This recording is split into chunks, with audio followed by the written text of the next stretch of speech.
Hi guys, welcome to the third part of chapter 3.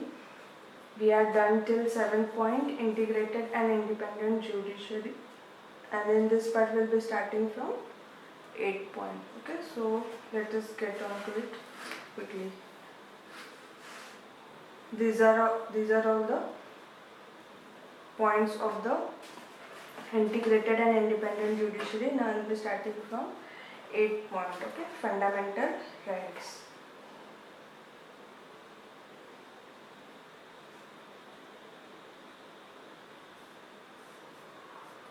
So guys, there are many things to be that we can note in this. 8 point is fundamental right, then DPSP, then fundamental duties. But we are not going to make the notes unnecessarily lengthy by noting all these points, because these are the chapters by themselves, upcoming chapters, that is fundamental rights and DPSP and fundamental duties. So we are anyhow going to make notes of those chapters, so we'll just try to cut it down here, okay, because we don't want to make our notes unnecessary lengthy, and we don't want to repeat points what have been already covered. Okay, so part 3 of Indian Constitution guarantees 6 fundamental rights to all citizens. Okay, so we are just going to write part 3, 6 fundamental rights. Okay, so 6 fundamental rights are right to equality, right to freedom, right against exploitation, right to freedom of religion, cultural and educational rights, right to constitutional remedies. Okay, so the fundamental rights are meant for promoting the idea of political democracy. They operate as limitations to tyranny of executive and arbitrary laws of the legislature. So fundamental rights operate as limitation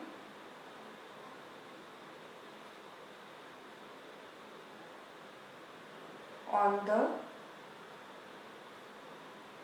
tyranny of the executive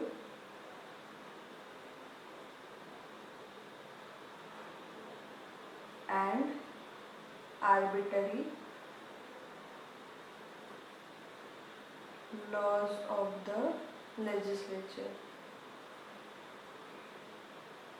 Okay.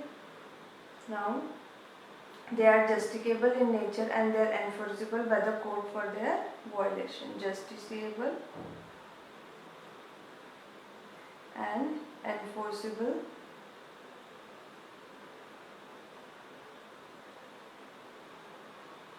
by courts on their violation.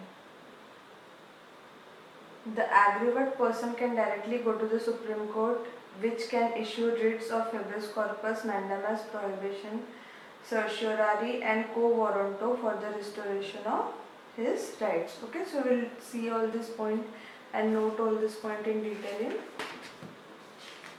the fundamental right lecture. However, fundamental rights are not absolute and subjected to reasonable restrictions. Okay, they are not absolute, there are some restrictions to the fundamental rights. Okay, further, they are not sacrosanct and can be curtailed or repealed by the Parliament through a Constitutional Amendment Act. They can also be suspended during the operation of natural emergency, except the rights guaranteed by the Article 20 and 21. So the meaning of sacrosanct here is too important to be interfered. So what they are explaining over here is fundamental rights are subjected to reasonable restrictions, and they are too important to be interfered and can be curtailed or replaced by Parliament through amendment. Okay, they can be stopped or repealed by Parliament through a amendment. They can also be suspended during the operation of national emergency. Okay, can be suspended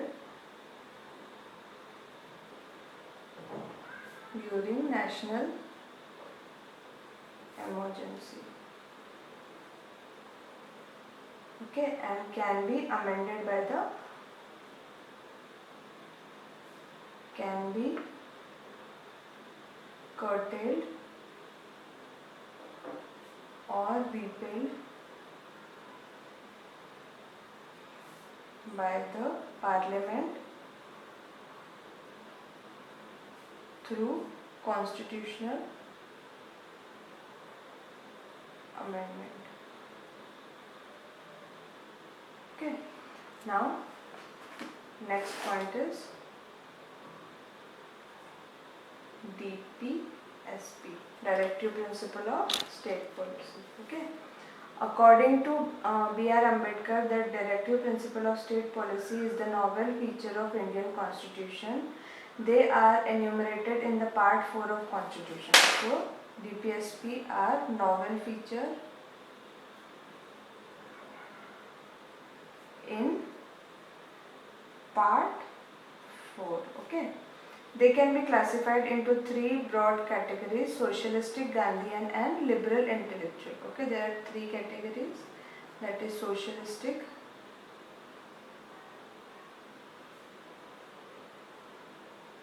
Gandhian and liberal intellectual. Okay. Directive principles are meant for promoting idea of social and economic democracy.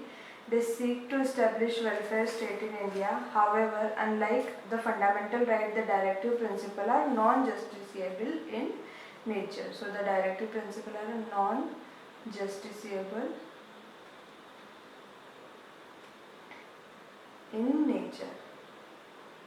Okay, and therefore they are not enforceable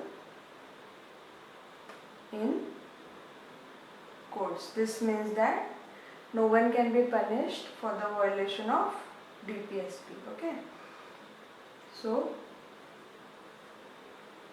they are not enforceable in the court for their violation, yet Constitution itself declared this principle as fundamental in governance of the country, and it shall be the duty of state to apply this principle in making laws. Okay, hence they impose a moral obligation on the state authorities for their application, but the real force behind them is political, that is a public opinion. In Manreva Mills case, the Supreme Court held that Indian Constitution is founded on the bedrock of balance between fundamental rights and directive principles. So, we will just note this last point, that is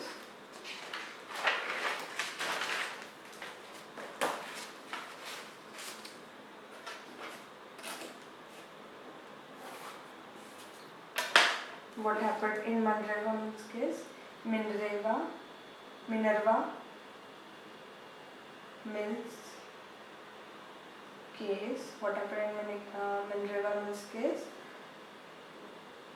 Supreme Court said that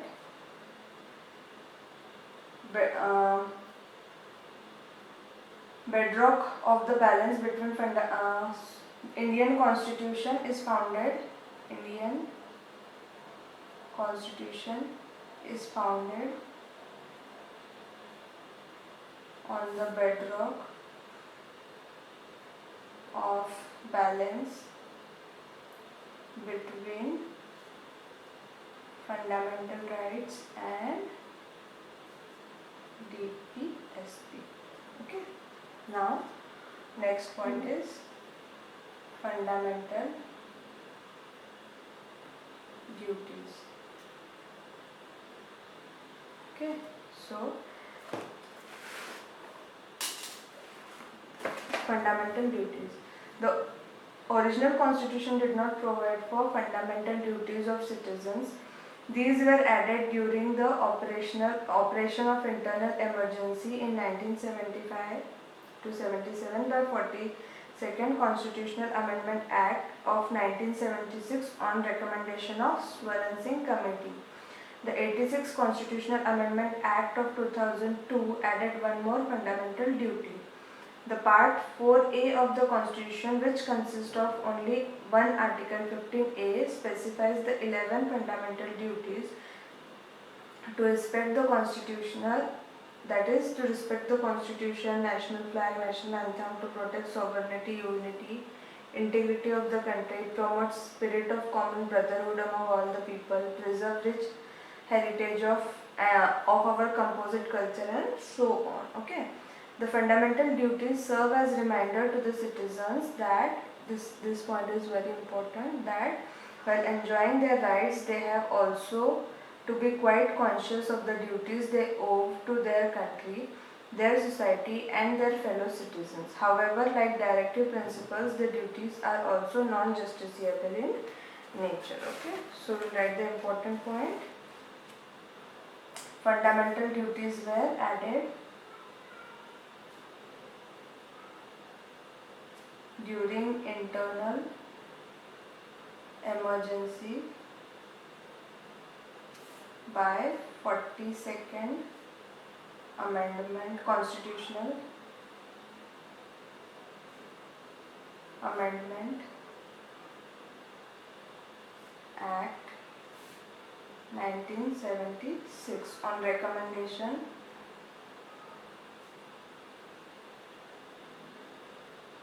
of Swaran Singh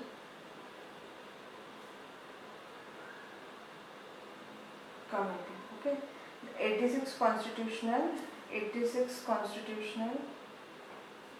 Amendment Act, CAA's Constitutional Amendment Act, added one more fundamental duty. Okay, Part 4A, Part 4 of the Constitution specifies the Part 4A specifies 11 fundamental duties. Okay, so these are all the important points, and whatever the fundamentals duties have been mentioned, we'll do in the fundamental duty chapter. Okay, now the next point is a secular state.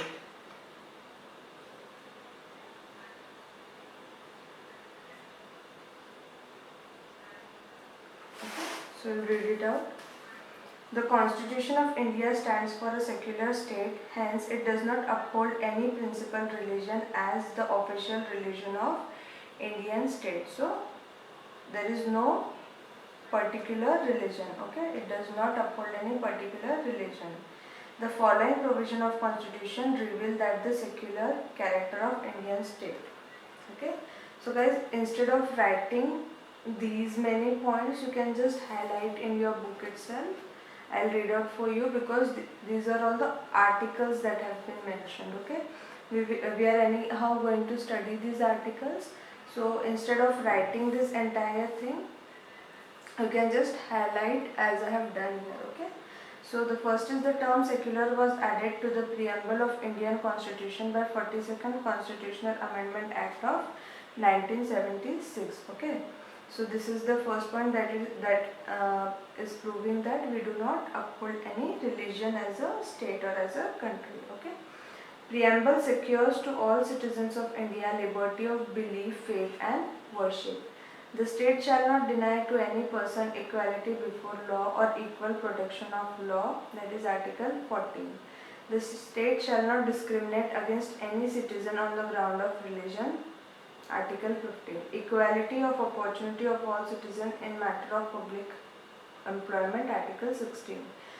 All the persons are equally entitled to freedom of conscience and right to freely profess, practice and propagate any religion, Article 25. Every religious denomination of any section shall have right to manage its religious affair, Article 26. No person shall be compelled to pay any taxes for the promotion of particular religion, Article 27.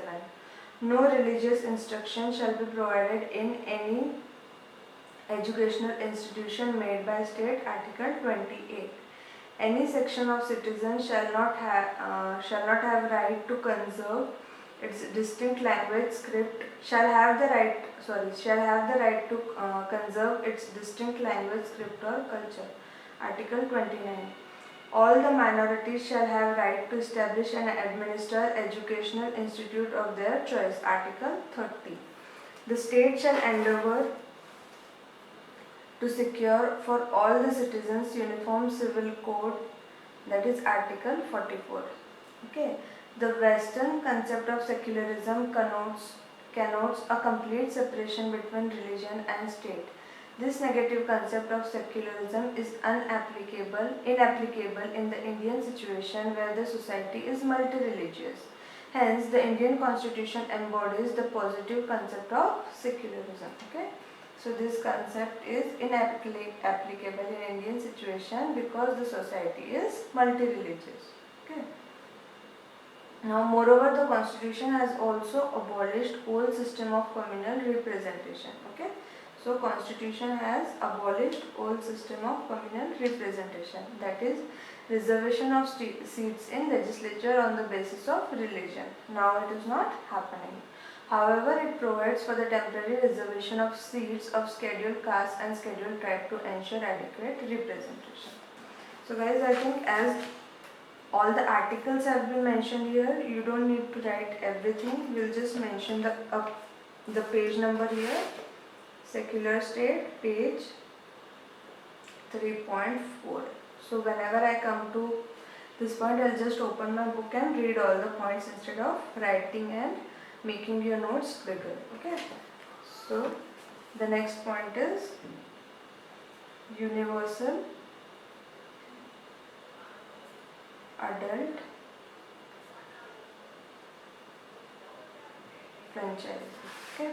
The Indian Constitution adopts universal adult franchisee on the basis of elections to Lok Sabha and State Legislative Assembly. Every citizen who is not less than 18 years has right to vote without any discrimination on the caste, race, religion, sex, literacy and so on. The voting age was reduced to 18 years from 21 years in 1989 by 61st Constitutional Amendment Acts 1988. So what do you mean by universal adult franchisee? Every citizens above 18 and above of age has right to vote. This concept is called universal adult franchisee. Okay. Now the second important point is voting age was reduced from 18 to 21 in 1989 by 61st Constitutional Amendment Act. CAA is Constitutional Amendment Act. Okay.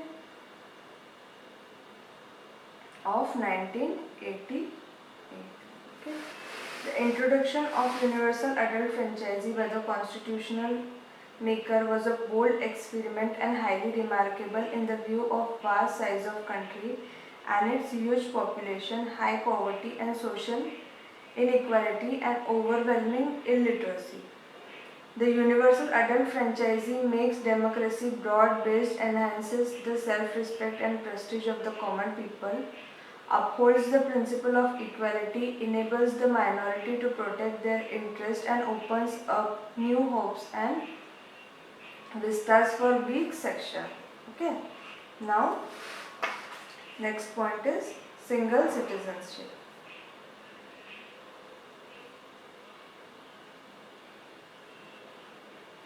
Okay. In single citizenship, it is only mentioned that unlike USA, which gives two citizenship of state as well as for different for state as well as country for whole, India just gives one citizenship. Okay. Though Indian Constitution is federal and envious dual polity, center and state, it provides for only single citizenship, that is Indian citizenship. In countries like USA, on the other hand, each person is not only a citizen of USA but also citizen of the particular states to which is belong. Thus he owes allegiance to both and enjoys dual set of rights, one conferred by national government and another by state government. In India, all the citizens irrespective of state to which they are born or reside enjoy simple political and civil rights of the citizenship all over country. No discrimination is made between them except in few areas like tribal areas, Jammu Kashmir and so on. So this will be updated now. Okay. Despite of constitutional provision for single citizenship and uniform rights for all people in India, India has been witnessing communal riots, class conflicts, caste war, linguistic clashes, ethnic dispute. This means that cherished goal of constitutional maker to bring an united, integrated Indian nation has not been fully realized. So, what do we need to write here is, in spite of dual polity,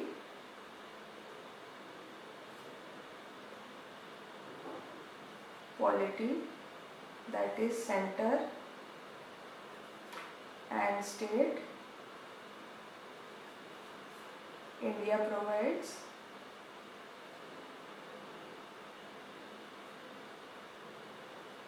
single citizenship. Okay. Now, next point, independent bodies.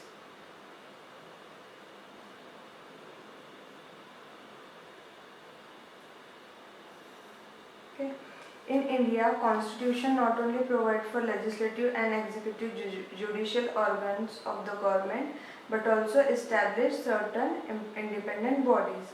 They are envisaged by the Constitution as bulwarks of democratic system of India. Okay. So which are these independent bodies? We will just note which are these independent bodies. They are Election Commission,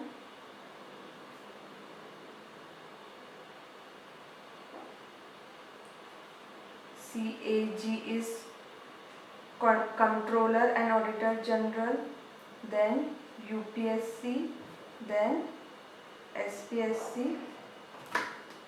The Constitution ensures the independence of these bodies through various provisions like security of tenure, fixed service condition, expenses being charged on consolidated fund and so on. Okay. So, independence of these bodies are ensured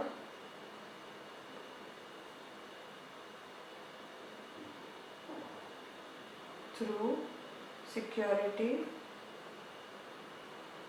of tenure, fixed service condition and expenses on consolidated fund of India. Okay. So these are the independent bodies. So what election commission does is, it ensures free and fair election to the parliament, the state legislature, the office of President of India and the office of Vice President. What CAG is doing is, audit the account of central and state government. He acts as guardian of public purse and comments on the legality and propriety of government expenditure. Then UPSC conduct examination for recruitment of all India services and higher central services and advises the President on disciplinary matters. Then State Public Service Commission to conduct examination for the recruitment of state services to advise the Governor on disciplinary matters. The Constitution ensures that independence of this body through various, we have already noted this. Okay.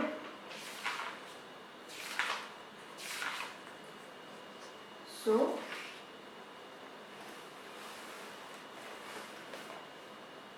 three points are left. Emergency provision, 3-tier government. Then on this page they have given the table of all the parts of Constitution and what articles are covered in these parts. Okay, then schedule, what schedules are given and what are the important things in the schedule. You need to have idea of all this, guys. Okay, and the sources. Okay, so these three tables, I'll make a different video to explain these three tables. Okay. Now we will be moving these four tables.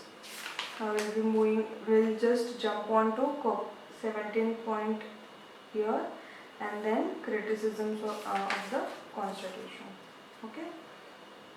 We are done till independent bodies.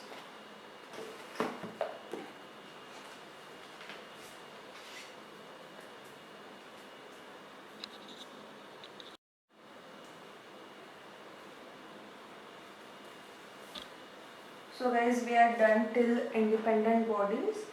Now we are starting emergency provision. Okay.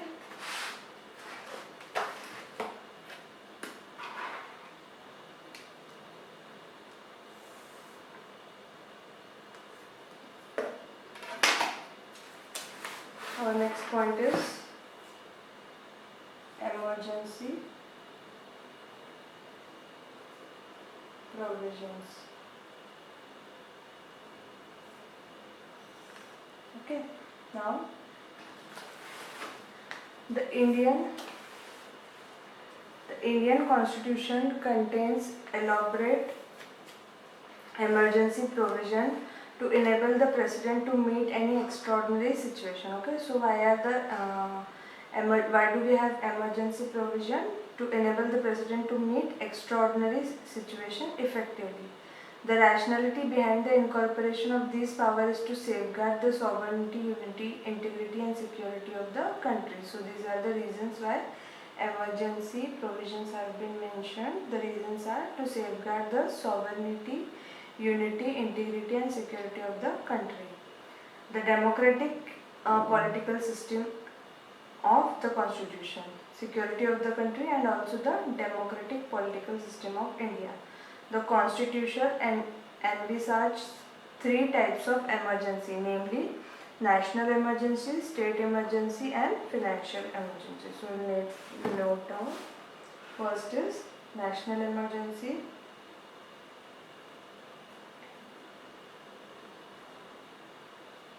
On the ground of war or external aggression, okay, or armed rebellion. So it is mentioned in Article 352. Second is state emergency. It is also known as President's rule. Okay. Failure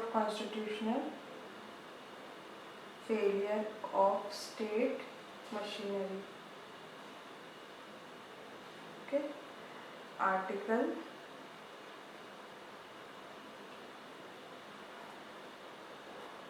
356. Okay. Article 356. Third is financial emergency.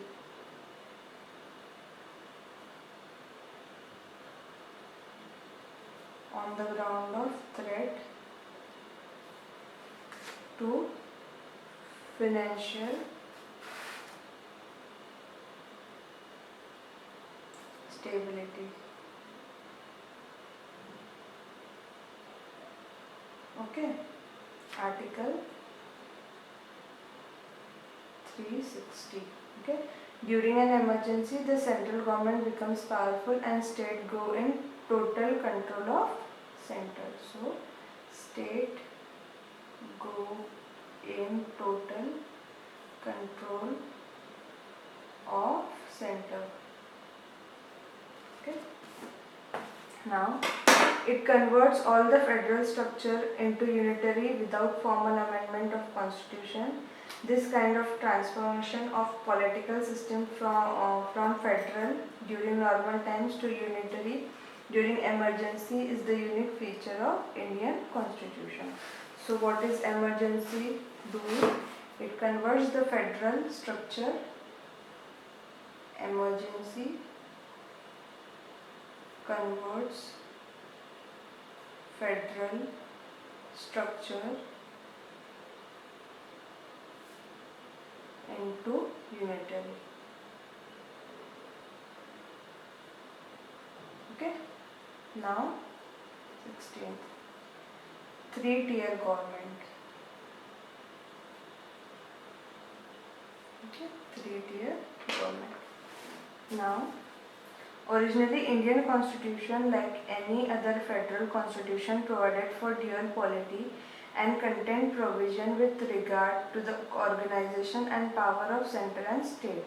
Later, the 73rd and 74th Constitutional Amendment Act 1992 have added third tier government, which is local, which is not found in any other constitution in the world.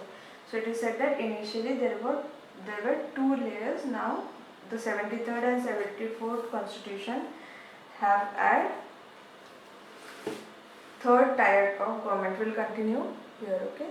So the 73rd and 74th Constitutional Amendment Act, CAA is Constitutional Amendment Act 1992 have added third tier of the government. Okay. Now the 73rd Constitutional Amendment Act has given recognition to panchayat, that is rural governments, by adding new part 9 and new schedule, that is 11th schedule, and 74th Constitutional Amendment Act has given recognition to municipalities by adding new part 9A and schedule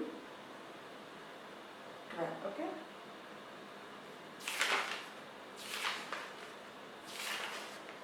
So this is what is given in three-tier government. Initially there were two tiers, and after 73rd and 74th Constitution, the third tier has been added, and in the third tier, in 73rd Constitutional Amendment has given recognition to panchayat, and 74th has given recognition to municipalities.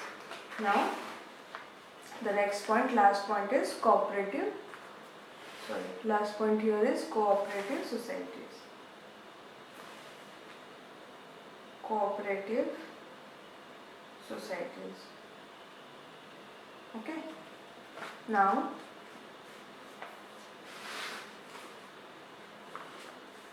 the 97 Constitutional Amendment Act of 2011 gave constitutional status and protection to cooperative societies. In this context, it made the following three changes in the Constitution. It made the right to form cooperative society a fundamental right, Article 19. It has done three changes. Okay, so the first one was this. Second, it included directive principle of state policy on the promotion of cooperative societies, that is Article 43B. It added new part 9B in the Constitution, which is entitled as the cooperative societies. Okay. Now the new part 9B contains various provisions to ensure that cooperative societies in the country function in democratic, professional, autonomous and economically sound manner. It empowers the Parliament in respect of multi-state cooperative societies and state legislature in respect of other cooperative societies to make the appropriate law. Okay. Now, what it is said here is 97th Constitutional Amendment Act 2011 gave constitutional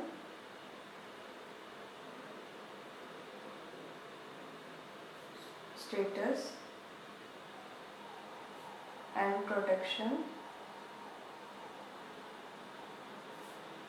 to cooperative societies. Okay, the next point is three things have happened. What are the three things?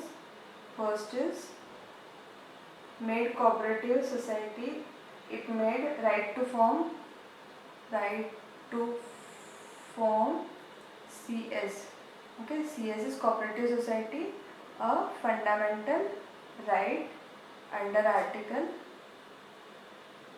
19. Okay, so what the first thing has happened, it made right to form cooperative society a fundamental right under Article 19. Okay, second point is it included a new DPSP of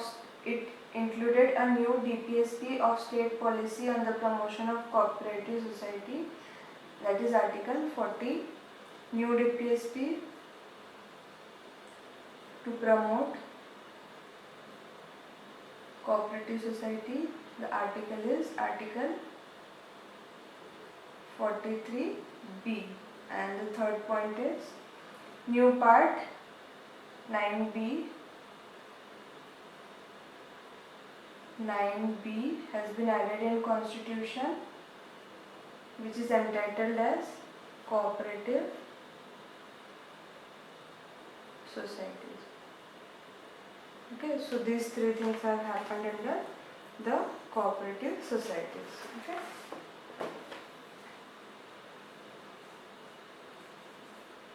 Okay, now criticism of the Constitution. So you don't need to write all these points in your notes, because just mention it over here that criticism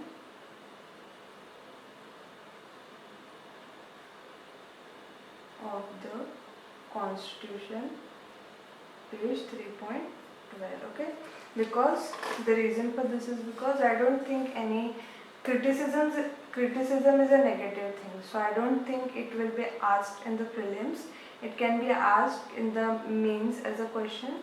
So we have just noted here, so you just have to highlight these points and just remember what is said and go on writing. Okay, so the first criticism is borrowed constitution. I'll tell you in short what is happening over here. This criticism has been made because various points in the constitution have been taken from various countries, as we have discussed earlier. So that is why people are saying that it is a borrowed constitution, it is not the original creation of India. But then this criticism has been justified in this. When you read this paragraph, you'll get to know. Okay, now a carbon copy of Act 1935. As we have already seen, many provisions from Government of India Act 1935 has been taken, and Government of Act 1935 has major influence in the Constitution. That is why it is said the carbon copy of Act 1935. Okay, un-Indian or anti-Indian. Un-Indian or anti-Indian, it has been said because the same thing, that is, it has been ideas have been taken from different constitution.